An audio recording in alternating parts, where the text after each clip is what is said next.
All right, hello, welcome back, everybody. PayPal and Patreon are down below if you want to support me. Only do so if you actually can. So this time we're going to do a quick run through of a concept, or rather a misconcept, I guess, the whole self-sufficiency isolationism thing again, which has never really worked and can't because there is no self-sufficient country. So we are in fact talking in regards to modern civilization. You need quite a lot of things. So as we run through this, we're going to have an invisible checklist sitting behind the maps that will actually go across the screen.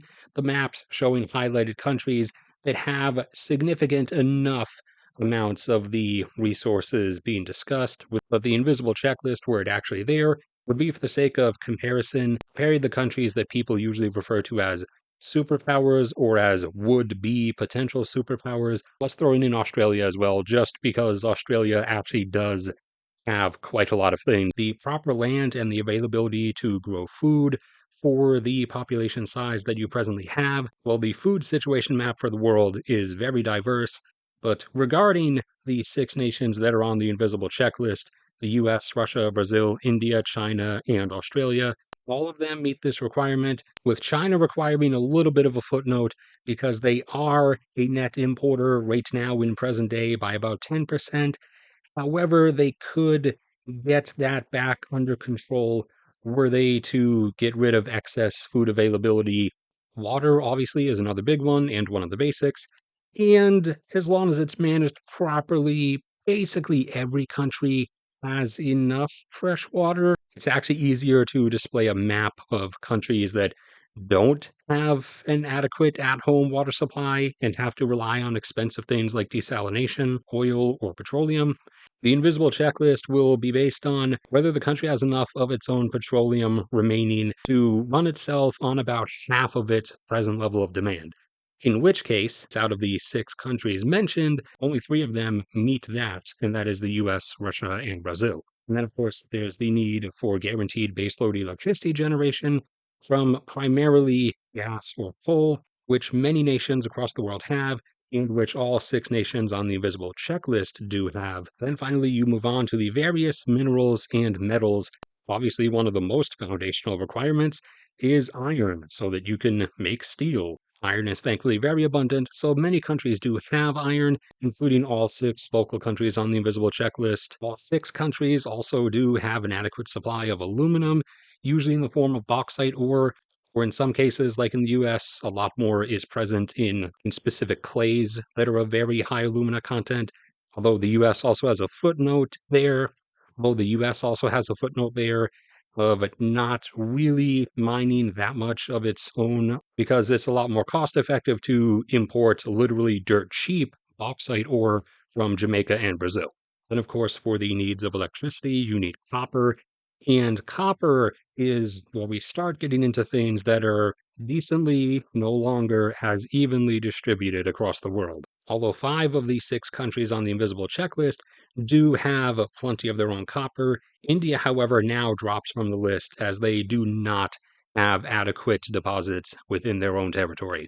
Manganese is also a critical component of most types of steel, and is even less evenly distributed than many other things.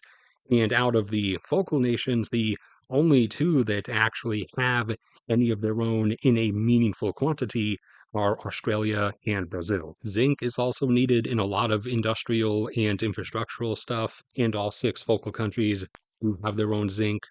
Nickel is also needed in decent amounts, and nickel is another one of very uneven distribution. Only half of the 6 focal countries actually have enough for themselves, those being Australia, Russia, and the US. Chromium is also critical to most modern types of steel and is very unevenly distributed. Most of the chromium on Earth only being in South Africa and Kazakhstan, with some being in India, but India having a footnote next to theirs of not really mining it yet. But it is there, and they are the only one on the focal country checklist that actually has any. It actually has enough in little thought of, but also really critical to various types of special alloys of different metals. However, 4 of the countries from the invisible checklist do have enough for their own needs, those being Australia, Russia, Brazil, and China. The precious metals, primarily gold and silver, not just things for jewelry, but are actually very critical industrial metals that allow for the functioning of electronics. But not everyone has enough. However, 5 of the focal countries from the checklist do, those being Australia, the US, Russia, Brazil, and China. India not really having that much gold and silver deposits. Platinum group metals is where we get into yet another issue, and 3 of the 6 focal countries do have some of those deposits, those being the US, Russia, and India, although the US and India both have footnotes next to theirs, that being that India does not really mine theirs yet, and how much India has is uncertain, but it is probably not enough. Rare earth metals have also now become a common topic, and in this case, all 6 of the focal countries on the invisible checklist do have enough rare earth metals at home for themselves. And then tantalum is another critical metal for the functioning of electronics, and out of the invisible checklist countries, the only 2 are Brazil and Australia. And then in regards to really advanced aspects of modern industrial civilization dealing with rocketry and satellite networks, you have the critical materials of beryllium and niobium. Beryllium is only really available in the US, Brazil, and China. And niobium is the most constrained one of all, really only being available in civilizational quantities in Brazil.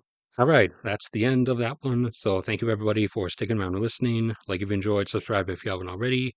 PayPal and Patreon are there if you want to support me. Only do so if you actually can. A Google Drive folder link is in the description and in the profile of the channel. That goes to a folder with all kinds of different Google Docs containing graphs, charts, essay write-ups, everything covering stuff from oil and gas to minerals, mining, demographics, everything. All that stuff's there 24/7. It's free. You can use it in your own stuff if you want to. A link to my cat's channel will be in the top pinned comment as well.